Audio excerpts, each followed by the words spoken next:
I've wasted so much time. I can't deny it, nor should I. And if you're here, you've done the same thing. Have you ever found yourself sitting around saying, I've wasted so much time? What have I done lately? Where did the day go? Or maybe thought, I'm wasting my life. At some point in time, we have all found ourselves just sitting around doing nothing, or looking like we're doing something, but really, we're just being busy. While we may have great goals like becoming financially free and learning new skills, we never quite get started or finish what we started. I too have become compromised by these thoughts and behaviors and wanted to share some vital tips to help you take back your life. One of the first things I had to realize was that social media is not real. When I'm on social apps, I'm not the person achieving or living in the video. I'm only watching as a spectator. It's not my car, house, vacation, relationship, drama, and much more. The time spent on these apps did not move anything in life forward, not in my life. When I would get caught up watching football games, I would always get riled up, and depending on if my team won, this would really either make me feel like a winner all week, or it would make me feel really down and honestly quite angry. But why did I even care? I'm not actually competing, nor am I getting paid. All the reality TV and social media content we consume for entertainment is not our reality. And grasping this idea is just the beginning, as it wouldn't be complete without understanding the importance to seek dopamine the right way. Wanting is key, not the destination, but the act of falling in love with the process. Write down what it is you want to achieve. Who do you want to be? When I was in my best groove of waking up early and meditating, being intentionally grateful, then reading a book at 5 o'clock in the morning, I felt in this moment on top of the world. I truly had arrived to the feeling in life I was looking for the entire time. Purpose was my new air. I didn't wake up to work, but I woke up to breathe, to be, to learn, love, and take literally each moment and appreciate it. The journey had swept me up, guys. And in the midst, a new self that would make even more money and have more time to spend with my family, loved ones was being developed. I also was not too caught up in the destination of this new rich Samuel, but I fell deeply in love with the present Samuel. This is key.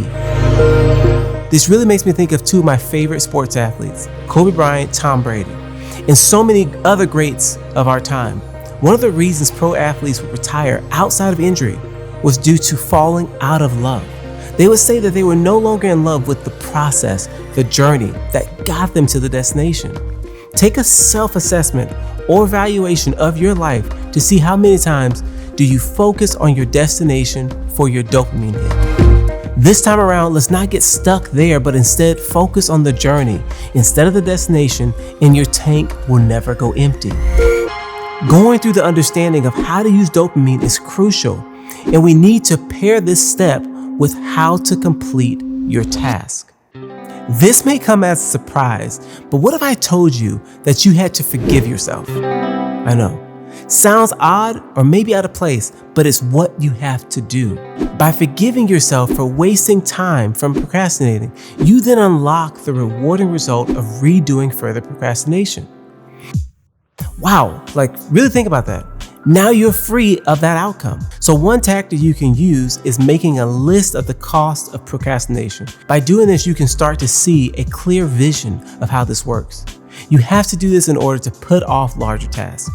And you may think this may be another waste of your time, but do realize that this will most definitely affect your social, health, mental stress, and other significant parts of your life.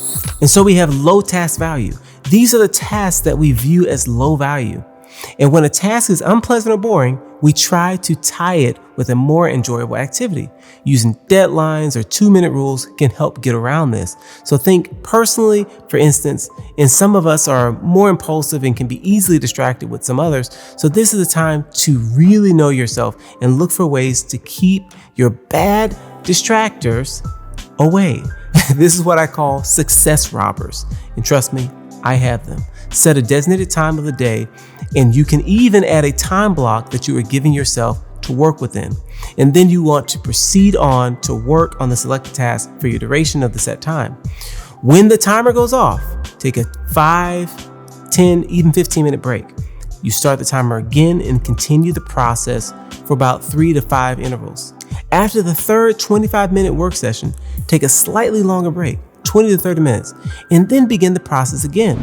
These quick steps will surely help, but it would not be possible unless we do the following, which is stop multitasking and only work on a single task at a time. How many things can you really do at one time? I used to think it was cool to say I'm multitasking, but if we're honest, really honest, it's truly not an effective way to use our time.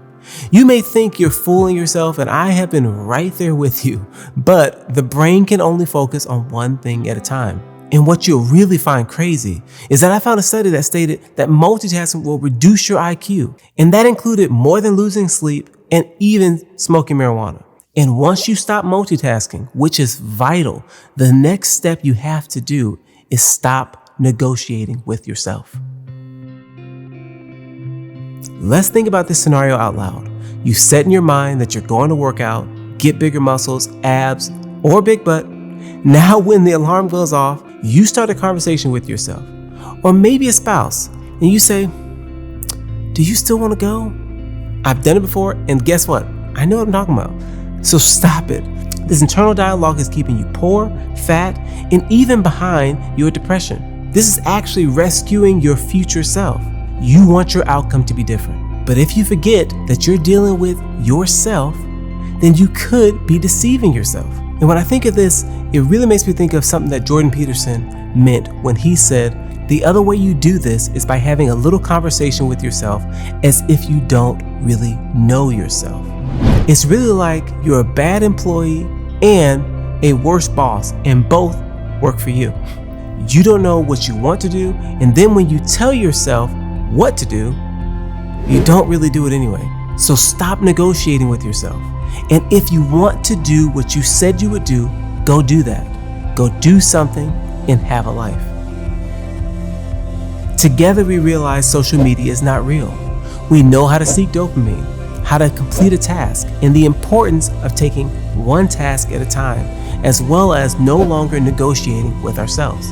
If you made it this far, you're already on your way in the right direction. I believe these tips will help you the same way they've helped me take back my life. Stay in the light.